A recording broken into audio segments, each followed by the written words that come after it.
मुंबई गोवा महामार्गावरील कशेडी बोगद्याची दुसरी मार्गिका वाहतुकीसाठी खुली झाली। कशेडी बोगद्यातून आता वाहतूक सुरू झाल्यास काही अंशी वाहन चालकांना दिलासा मिळेल।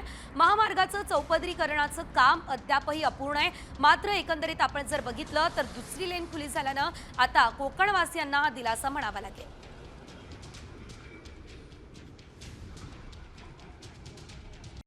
कॉमस्कोर नुसार आता isakal.com आहे देशातील नंबर 1 ची मराठी न्यूज वेबसाईट। प्रत्येक अपडेटसाठी isakal.com ला नक्की भेट द्या।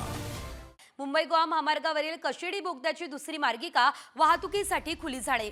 कशेडी बोगद्यातून आता वाहतूक सुरू झाल्यास काही अंशी वाहन चालकांना दिलासा मिळेल। महामार्गाचं चौपदरीकरणाचं काम अद्यापही अपूर्ण आहे, मात्र एकंदरीत आपण जर बघितलं तर दुसरी लेन खुली झाल्यानं आता कोकणवासियांना दिलासा म्हणावा लागेल।